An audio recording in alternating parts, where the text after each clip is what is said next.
Pemerintah resmi mengeluarkan peraturan pemerintah pengganti undang-undang atau Perpu untuk membubarkan ormas yang terindikasi radikal. Aturan Undang-Undang Ormas Nomor 17 Tahun 2013 dianggap tidak lagi memadai. Ini menjadi alasan pemerintah mengeluarkan Perpu tersebut. Kecemasan pemerintah akan masa depan kesatuan NKRI menjadi pendorong dikeluarkannya Perpu Nomor 2 Tahun 2017.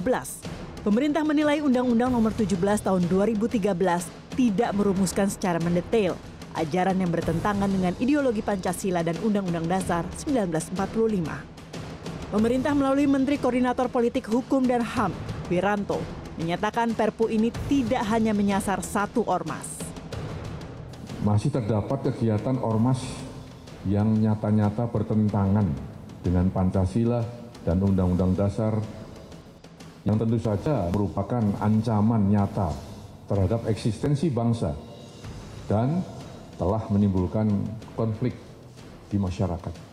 Undang-Undang Nomor 17 Tahun 2013 tentang organisasi kemasyarakatan telah tidak lagi memadai sebagai sarana untuk mencegah meluasnya ideologi yang bertentangan dengan Pancasila, bukan merupakan tindakan kesewenang-wenangan pemerintah, bukan.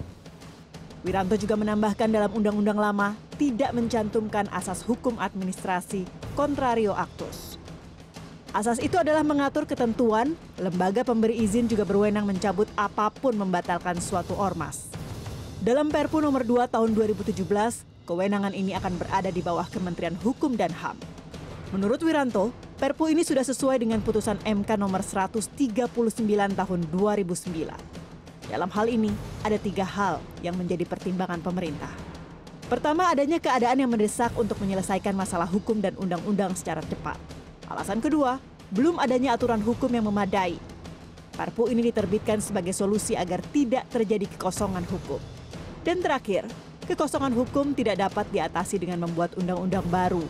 Mengingat, proses pembuatan undang-undang baru akan membutuhkan waktu yang lama. Perdebatan lain dalam Perpu Nomor 2 Tahun 2017 ini adalah dihapuskannya prosedur pembubaran ormas yang sebelumnya diatur dalam Undang-Undang Nomor 7 Tahun 2013. Hizbut Tahrir Indonesia langsung menyatakan protes. HTI menyatakan Perpu ini dibuat sebagai jalan pintas pemerintah untuk membubarkan organisasi masyarakat yang dianggap tidak sesuai Pancasila. Karena dengan Perpu ini memberikan ancaman bagi bukan hanya Hizbut Tahrir tapi seluruh ormas yang ada.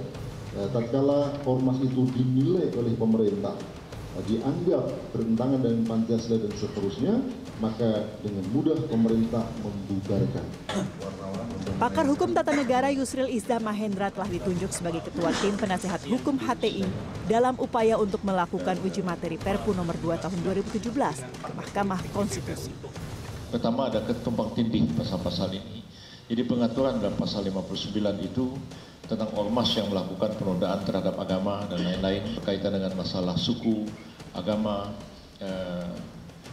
ras dan lain-lain, itu sebenarnya juga pengaturan yang diatur dalam pasal 156 dari Kitab Undang-Undang Hukum Pidana. Tapi sanksi hukumnya berbeda. Jadi nanti ketika diterapkan yang mana yang mau dipakai. Pembubaran ormas radikal memang menjadi salah satu langkah untuk menjaga Pancasila. Namun yang tidak boleh dilupakan adalah mengamalkan nilai Pancasila dalam kehidupan berbangsa dan bernegara di negeri demokrasi ini.